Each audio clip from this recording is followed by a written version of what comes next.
Hello, my name is Fatma Al-Farsi.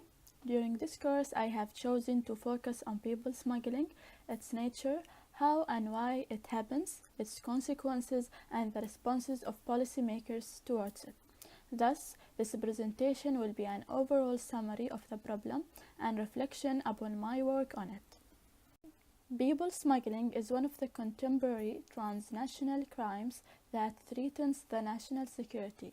The vast expanse of coastline in Australia makes it a relatively easy destination for smuggling operations, and there had been a variety of high-profile people smuggling incidents that significantly created an emergent concern. So, what is people smuggling?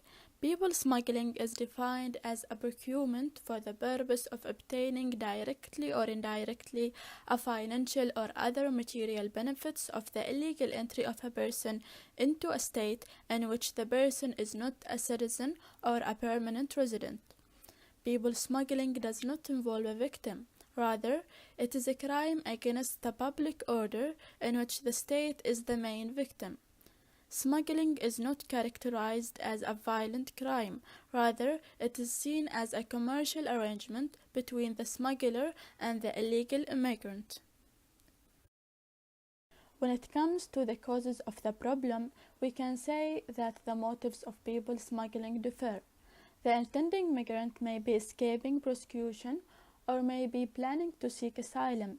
Migrants have also economic motives, seeking employment or a better life. On the other hand, the smuggler is providing a service in exchange for money without caring about the identity or the features of the person being smuggled. People smuggling can also be motivated in circumstances where people have a need or are forced to travel in cases where border controls restrict their movement. Therefore, prohibitions of selected groups on border crossings have generated a global market of people smuggling. Moreover, it is the third largest money maker for organized crime group. Thus, its market is in a continuous increase.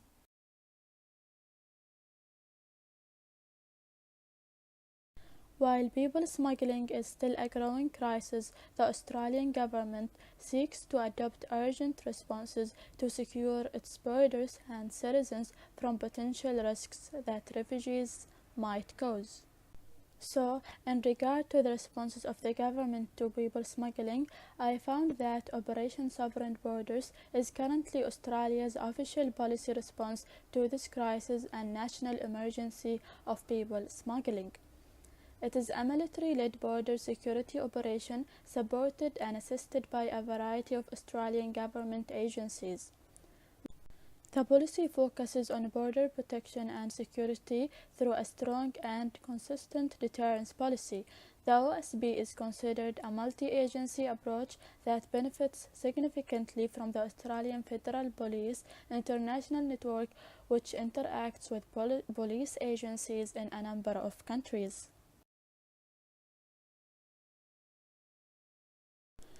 Prosecution, disruption, and capacity building are the key components to this policy, and they are considered as the most important benefits of the policy. Firstly, the prosecution strategy depends on the foreign and Australian prosecution of people smugglers. Secondly, the disruption strategy is focused on providing actionable intelligence to notify foreign law enforcement action and preclude maritime ventures before their departure to Australia. Thirdly, the capacity building strategy involves the enhancement of the capacity of the national police and other enforcement agencies across the region, including in Indonesia, Sri Lanka, Pakistan, and Malaysia. There are a number of limitations in regard to measures of Operation Sovereign Borders policy. Although OSB elements are now implemented, there are suggestions that these elements might not be consistent with Australia's international legal obligations. The obligation against refoulement of refugees, for example, is contained in Article 33(1) of the Refugee Convention. It indicates that the compulsory removal of refugees where they are at risk of being subjected to serious human rights violations is prohibited. Parties to the Convention are under an obligation not to refoulement refugees or cause them to be refoulemed to places where they might be mistreated. The prohibition of refoulement grants the refugees the right to seek asylum. Consequently, a state might not be able to refuse a refugee from entering its territory. In the case of offshore processing or OSP policy in general, the transition of boats' arrivals to centers or third countries might amount to indirect or constructive refoulement.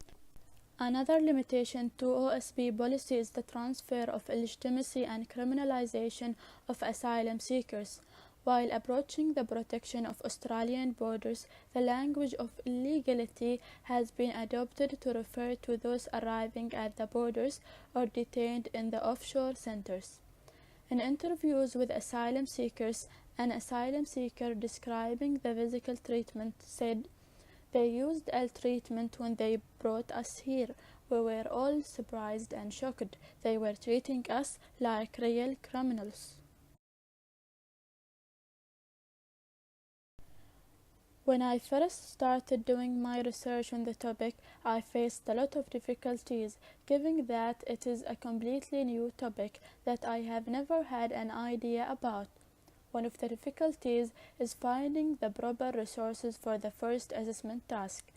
I took a long time to understand the problem and analyze it and make reference to what I read in the unit materials. I read academic articles as well as website pages and news, and I have watched YouTube videos to realize the seriousness of the issue all over the world.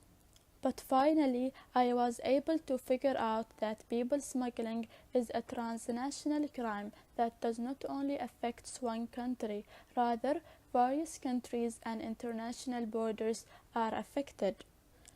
An article by Weber and Groocock indicated that people smuggling is characterized as a transnational organized crime. That is, designed groups of 3 or more persons works for the purpose of committing breaches of border controls.